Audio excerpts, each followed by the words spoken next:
This file should only be opened if Son Goku stops being an ally. The first answer is the most honest one. I would not defeat Goku in a fair fight.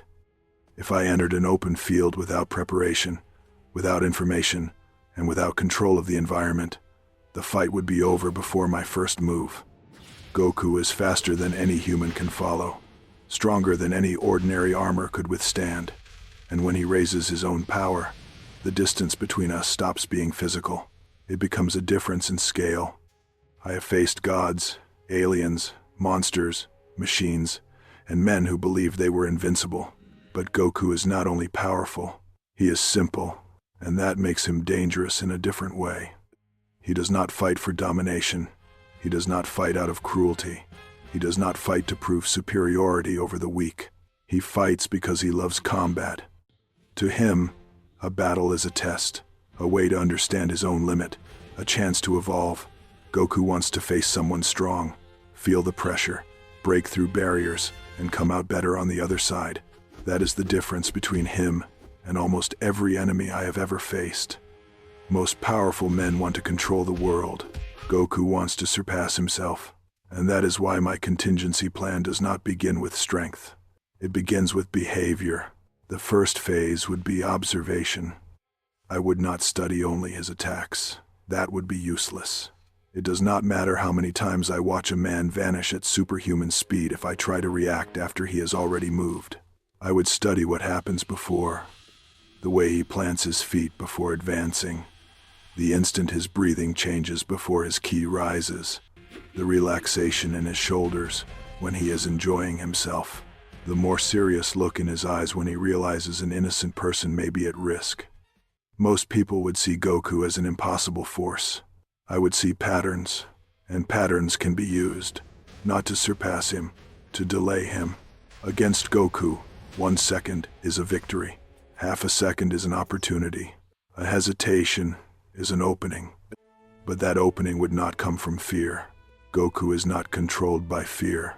It would come from choice. The second phase would be the battlefield. Never in Gotham, never in a real city, never in a place where civilians could be hit, and never in an open field. I would choose an isolated underground arena, built like a false city.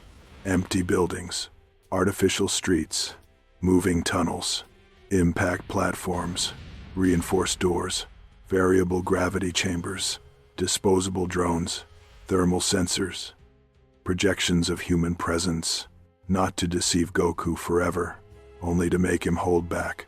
Goku could pass through walls. He could destroy an entire structure. He could reach me in an instant, but he would not do it if he believed someone could be hurt. That is the point. I do not need to stop Goku from using full power. I need to make him choose not to use it. That is the only realistic way to turn an impossible fight into a possible contingency. When he entered the arena, he would see a human opponent standing before him. He would feel the difference in power immediately. He would realize that I am not an equivalent physical threat, and that is also part of the plan. Goku does not finish a fight in the first second when he believes there is something to learn. He tests, he measures, he observes, he gives space. I need that space. He would advance first. I would not try to block him head on. I would not try to trade blows. I would not try to prove courage through stupidity. I would retreat to the exact point that had already been prepared. The arena would begin to learn. Every step he took would be recorded. Every movement would leave a line of prediction. Every pulse of energy would feed the system. The walls would not try to trap him. They would only change position before his next movement. The floor would not try to knock him down. It would only tilt just enough to break his rhythm. The drones would not try to hurt him. They would only cross his line of sight at the right moment. Small interferences, nothing capable of defeating Goku, but enough to prevent the fight from becoming pure instinct. Because Goku is most dangerous when he finds rhythm, when he stops thinking and his body takes over. My objective would be to prevent that state. He wants a fight. I give him a problem. He wants to test strength. I change the rule. He wants to discover his own limit. I show him the limit of the situation. The third phase would be moral containment. Every time Goku increases his power, the arena responds. Lights fail. Simulated structures tremble. Civilian silhouettes appear behind barriers. Safety routes close. The environment begins to respond as if every increase in energy puts lives at risk. Not real lives, never real lives, but enough signals to activate his instinct. Goku reduces his strength, and the moment he reduces his strength, he stops fighting on his own field. He enters mine. The fight, then, stops being about who hits harder. It becomes about who can better control his own nature. Goku could end me, but to end it quickly, he would have to ignore the scenario. He would have to accept the risk. He would have to act like someone he is not. The fourth phase would be psychological.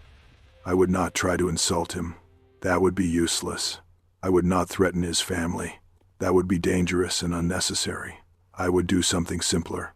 I would tell the truth, that he enjoys the fight. That part of him wants to continue, even when the safest solution is to stop.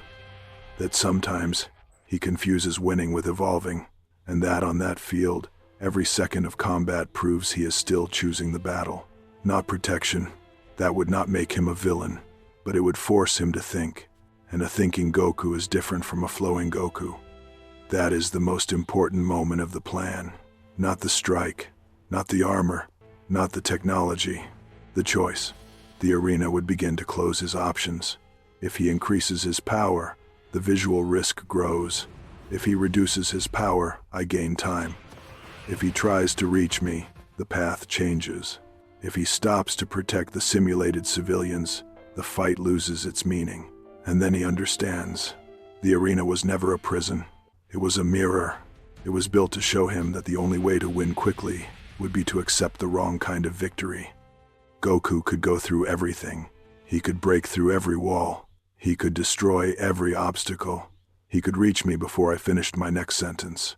But if he did that, he would prove that winning was more important than protecting. And that is not Goku. That is the final condition of the plan.